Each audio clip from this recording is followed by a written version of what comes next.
Thanks for staying with us. And of course, if you're just tuning in, you're watching your news and current affairs program TMI, reaching you live from our Lagos Network Center on the ITV network. I am Joshua Okata. And of course, as always, I have my co-anchor, Patricia Gabriel Spat. Hi, Josh. Thank you for joining us again on TMI. All right, going on, we will be talking about the presidential pardon probe instituted by the Attorney General of the Federation in the person of Prince Lateef Fagbemi San, who has launched a multi-agency investigation into the somewhat controversial clemency extended to about 175 persons who were convicted for various crimes by President Bola Ahmed Tinubu. Meanwhile, the questions on the lips of Nigerians are, by what means were the convicted persons, I'm talking about those who were convicted for drug trafficking offense, and of course those who were involved in violent crimes like kidnapping, armed, armed, um, armed banditry, and of course murder. How were those names smuggled in, especially looking at the clemency list that was released recently? And of course, what is the integrity of those who are heading the agency that are saddled with the responsibility to investigate that list? And what punitive measures would be carried out on those who were alleged to have smuggled the names? I'm talking about the low-level officials that smuggled the names of those convicted persons into the clemency list. These and many more would be the basis for our discussion this morning from our Lagos Network Center. And of course, joining us to lay layers on those conversations, we have Mr. Elvis Elimehele, who is a political affairs analyst. Good morning, Mr. Elvis, and thank you so much once again for joining us. Good morning, Josh. Good morning, Mr. Evans. It's a pleasure. All right, now before we delve further, I did like to let you know that we will be looking at these issues, and of course, it's going to be your conversation alongside with us, and whatever that we'll be having on the conversation this morning will be your view. Now we're talking about the clemency list that is being looked into. It's being scrutinized currently. And of course, we're looking at persons who are not on awaiting trials. These were persons who were convicted for various crimes, drug trafficking offenses and violent crimes. Now, the president, no doubt, has the prerogative constitutionally to be able to give pardon or extend pardon to persons whom he feels merit that particular measure. But of course, what is your view as a Nigerian who lives in fear, especially walking on the street of Lagos and sometimes sleeping, as it were, with one eye closed and one eye open? And talking about how much in terms of the rate at which drug abuse has destroyed the lives of the youth. Now having a president who is extending clemency to drug traffickers and of course those who are involved in violent crime. How did this news greet you? First, when the list was unveiled. Secondly, the issue of having to revisit the list again. Thank you, Josh. It's no doubt that Nigerians, when we saw that list, we were taken aback. Everybody was apprehensive. 175, it's not as if the number is too much, but we are looking at the people that merited that list. How credible are they to have merited it? We know too well that the Constitution gives that right to the president. 175, Section 1 of the Constitution gives the president the right to grant clemency to Nigerians who are believed to have at least merited while in custody, or those who have even finished serving their jail term and they have appeared to become persons that you cannot reckon with in the society. So, okay, let me extend it to him. But when this list came out, we saw about 93% of this list were people of questionable character. That was where Nigerians were now like, how did this happen? Who compiled this list? And you know, this list is coming from one of the most high-ranking offices in Nigeria, the office of the Attorney General and Minister of Justice, which means everything that has to be done on that list ought to be thorough. So nobody will tell any Nigerians that that list is not the Attorney General of the Federation did not see that list before he got to the presidency. Before, you know, Council of State, National Council of State also searched for the approval of that list too. So you look at the number of very prominent, functions of government that are involved in the release of that list. We saw people who are drug peddlers. That underscores the work that NDLEA is doing to bring these people to book in this nation. You can see that since Brigadier General Buba Marwa have been made the DG of that ministry, or that parastatal, all they have been doing to curb this crime. And you know what drug does? This insecurity that is festering in Nigeria today, part of what is actually boosting the morale of this miscreant is when they are high on drug. And you know, the circulation of that will mean that even some people who are even normal homes, it can slay in and destroy homes. Then apart from the insecurity, then you look at that list contain illegal miners. So many illegal miners that were jailed because of the antecedent that, you know what illegal mining has brought into this nation. States like Zamfara, states like Niger, states like Kwara now, and even extended to Kogi and part of Edo State now. It is illegal mining that actually led to this banditry that has become an issue in this state that Nigerians are killed daily. Then you look at that list, the mother, at least that woman that was played up in that list, Marian Sander, at least we saw what happened. Just 2020, she was sentenced to death, and at the end of the day, she was just released without. We have seen what happened in that list. That the family of the husband said they were not part of it, even though the government was coming to tell us that, oh, she has shown remorse and because of the children, and that the family actually asked them to put her name because they don't want to lose the children and lose their mother because of seeing that father is already there. But the family has come to debunk that claim by the government. Then we saw that even that list, some credible Nigerians who are not even supposed to be in that list were now brought in because the people who gave her that list know too well that if they throw that list to Nigerians the way they drew it up, Nigerians will question it even bigger than this. So they now try to bring in some credible Nigerians into that list to make it like, oh, it's what granting amnesty to people like Abat Macaulay, Farouk Lawal. You don't need to bring Abat Macaulay into that list because when you are talking about 90-something% of that list, people in that list do not merit it. Why are you bringing such a credible first nationalist? So it makes the list in itself very worthless. All right. Absolutely worthless. Right. Okay, thank you so much. Okay, now that they say that they're reviewing the list, you know, we've been told that the list was padded by some low-level in the committee. Do you think the council would sit again and meet again to approve a new reviewed list? It makes the office of the Attorney General to become something of questionable matter. And again, even the pardon, the presidential pardon that is actually guaranteed, the constitutional part of the constitution that guaranteed the president that pardon, it makes it to look as if we are playing. It's now become a joke.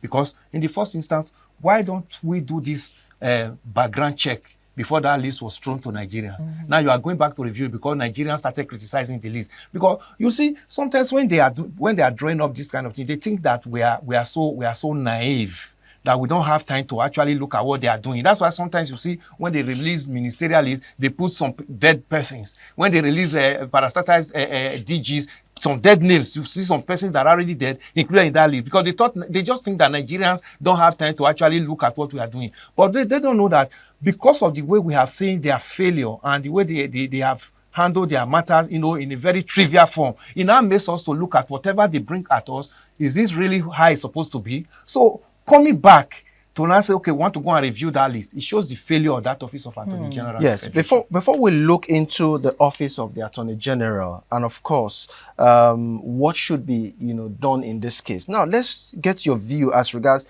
how Nigerians felt, especially considering the fact that so much persons who were involved in drug trafficking were given clemency. And that in itself rubbed on the personality of the president himself. So what's your take as regards that? Yeah, Josh, it's something that Nigerians just have to start, you know, talking. Because some people say, oh, birds of the same feather flocks together. How do you mean? Well, we saw what happened in 2023 general, 2022 and 2023 general election. We saw all that was on earth about the present president concerning drug trafficking and all that, Yes. and certificate and all that. So people are now looking at what else can you expect from a president that has so much, hanging around him, and they are talking about pardon. So he is going to get people who also came from the same industry with him to be pardoned. Nigerians started talking in that regard. But how else would you have expected Nigerians to talk when you saw that list that was drawn up by credible ministry as like that of Attorney General of the Federation? So whatever Nigerians says concerning that list, I don't see anything that is wrong with it, because if you look at that list, you see somebody like Farouk Lawal, who was convicted for bribery. Yeah. I mean, he just left. He just left the prison about 3 or 4 months ago, and now he has gotten pardon. So what are you talking about? What EFCC is that encouraging the EFCC to do more job? We criticize Buhari's administration when he pardoned Joshua Darije and Jolly Nyami, the governor of Plateau and Taraba, who said no. This one will not encourage these agencies, these anti-corruption agencies, to do their job diligently. One expected that at the end, after that criticism, any government that is coming to grant clemency to any Nigerian that have been involved in such crime, we have to think and look back. But we saw the brazen attitude that this government just flung this list on us as if it is necessary that it must have to be in that manner. All right, now Thank you. Okay, you want to say yes, something? Josh. All Yes, right, I wanted to add to this. So this outcome, the review, they're trying to review the list now, something they would have done before sending it to the presidency. They are reviewing it now. So do you think this review could lead to removal of some names? And if that happens, those names that are removed, do they have the legal right to, protest or ask questions? Well, any name that is removed now, is like a political thing. It's like a second thought.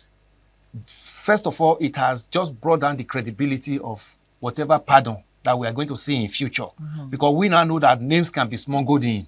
So if they are, to me, I would have even said they should just allow it fly, because what is the yardstick in going to remove names now? I mean, what is the yardstick? Then the only thing I would have expected to hear is that those officers, they say low-level officers. Yes, we're going to come to that. We're going to come to that. But then the question she just asked you now just precipitated the next question I'm going to ask you, which is, what is the role of the National Assembly in this case, especially looking at it from the office of the Attorney General, which is in question right about now as regards how did they not see through this list before it came out in the open? So what's your take as regards this? Should he be invited by the National Assembly for thorough questioning, Josh, in order to bring sanity to that particular office? When you are talking about sanity into Nigerian ministries or parastatals, you look at the persons that you are calling, that will be calling for that sanity. How they themselves got into that power. Number one, you can't give what you don't have. Then number two, you look at the way these officers are even appointed. You get to the house, they tell you take a bow. That means whatever crime you have committed before, or if there is anything hanging on you, just take a bow and go and continue from where you stop. So that kind of National Assembly, even if they call for the Attorney General now to come and explain to Nigerians how these names got into this list, what do you think is going to be the outcome of such results? I don't see anything serious in it, because Nigerians themselves will tell you that this is a rubber stamp National Assembly, distinct National Assembly, and that everybody here in this National Assembly is doing the duty on the executive arms of government. So, and this list was given to the executive to announce to Nigerians. So you can see the change. So nothing good is going to come So out in of this it. case, if the National Assembly has failed, especially given the fact that we've seen the antecedents in recent times, do you think that the president right about now has that prerogative to invite the Attorney General for question as to allowing his office to be dragged in this mode? Yes, it depends on how we are looking at it. Is the presidency thinking the way Nigerians are thinking? One. If they are not thinking in that line, so the Attorney General just did it and he will get away with it. If it was a functional society, by now, such Attorney General would have been suspended. Or resign. Or even resign, even because, in fact, he will resign voluntarily because having seen the names that we saw there, I mean, and somebody is saying that it came in through low-level ranking officers, and this every officer, you understand that every department has a supervisor, like, has a head. Then before it gets to the final organ, I will say, okay, let this thing fly. So how did it cross all this? Now, I should ask you, but just a moment. I should ask you that question because these are classified documents with security, attached to it. So my question to you is, at what level did those documents slip into the hands of the low-level officials? Members? Yes. Do you think the Attorney General has a question to answer as regards everything that is faulty about this pardon list that was released to Nigeria hang on the Attorney General? His office did not do the job as expected. You know, that ministry is one of the most sensitive ministries. And for him to release such a classified document of this nature to Nigerians shows that there are so many things that are going on in that ministry that this is just the one we're seeing because this one was thrown at us. So there are so many other things. So his capability in that office is questionable. Does it speak to the wrath in the civil service? 100%. This is what we see in civil service. You know, now they're pushing it to the civil servants, say, oh, the low-level officers. But they know too well that every civil servant, no matter your designation, even the cleaner, have somebody that supervises them. So I was going to ask, so who will be these low-level officers? This low-level officer that they are mentioning here, Pat, cannot be less than directors or assistant directors, because this is not just an ordinary list. For a list that you are going to submit to National Council of States, made up of past presidents, past governors and Senate presidents, you know what it means. So this is a list that everybody that is involved in drawing up this list ought to have taken absolute time to scrutinize it, because knowing the caliber of people that this list is going to be handed over to. But that to show that there was a compromise. Everybody that, whether it's coming from a director's office or assistant director's office or wherever, something must have gone through. Can we not call for heads to roll if those who are saddled with this responsibility now are trying to, I don't know how the word to put it now, but they are calling for a probe. In the process of the probe, should names not be unveiled as regards those who compromised, those who compromised the standard required or the due process that should be put in place? Are names not to be identified at this time, or what goes into probe? Let me ask you that. That's what we are doing here. This advocacy that we are doing here, first of all, Nigerians scrutinized the list, and it got into press and saw that this list was just a worthless list. Then now we are talking about probe.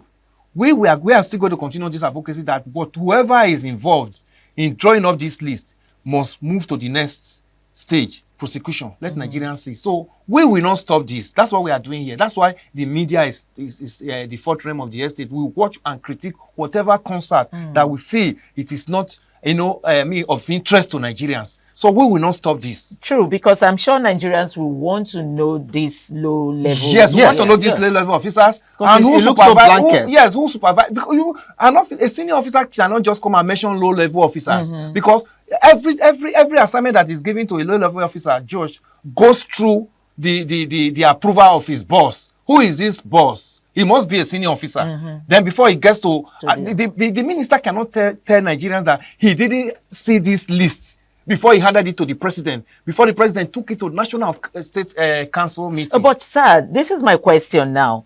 This list must have passed through these people. So many roles are to roll in this. Didn't they look at the list? Even the presidency, didn't he take a look at the list before approving? That's another thing. That's another, because everybody, aides of the president, like even the secretary of the state, secretary of the federation. Yes. He supervises all the ministers. This list goes to his table. How did he not pass through him before he got to the president? That nobody saw all those names. So if we are calling for heads to roll, Josh, the heads are going to roll, not just mentioning the low-level officers. Even the high-ranking officers that this list passed through their table are even the ones that we expected that by now they would have been suspended or called for their resignation. And of course, do they owe Nigerians an apology for this 100%, high level of because irresponsibility? 100%. That means they are not competent in their job, because it is taxpayers' money, you and I's money, that is used in servicing them and their offices. By virtue of putting this kind of notorious name on the clemency list, what has it done to the issue of crime? You know what that means? Drug trafficking. Drug trafficking is going to. I mean, it shows. It gave drug barons license to operate freely. Some Nigerians say that by virtue of this list, what that means is that Nigeria has been pronounced a narco state. Absolutely. And What's you your know what take on that that? means to us in the international community. And you also know that with this list, even you and I, that would say, okay, we are involved in whistleblowing to tell these organizations, oh, this is what is going on. You see armed robbers and murders and kidnappers released unjustly. Can you do that again? When you know that this person that you blew the whistle against is already free on the street and he can hack you any moment. So this list, it plays down to so many things that we should not just take with kids blow. We must handle this list in a very difficult form, in a hard form, that we will continue to remind the federal government, the reviewing is not necessary. Bring out the names of the people who got involved in this mess, that Nigerians will see them prosecuted, and so that will serve as deterrent to.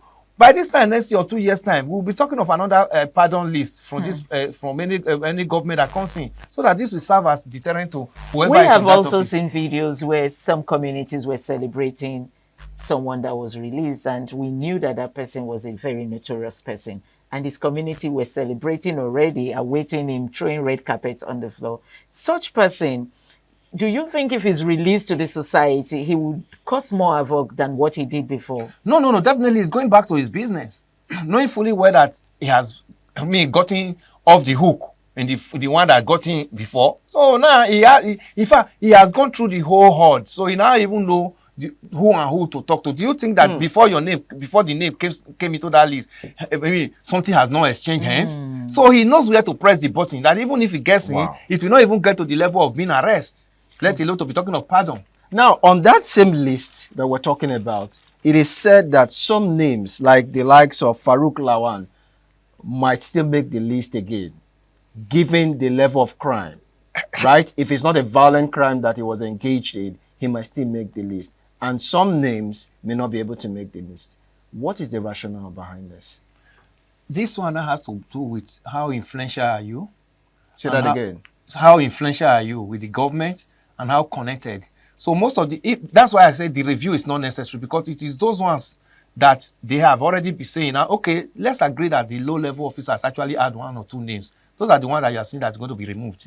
But the other ones that at least highly connected are going to remain in that pardon, as they've gotten the presidential And you think Farouk is highly connected? Oh, definitely.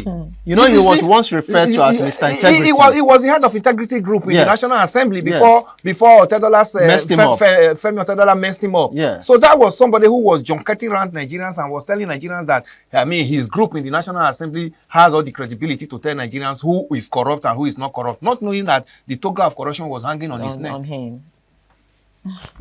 So, with this whole quagmire, what's the integrity of the office of the president and that of the Attorney General of the Federation? It's in doubt.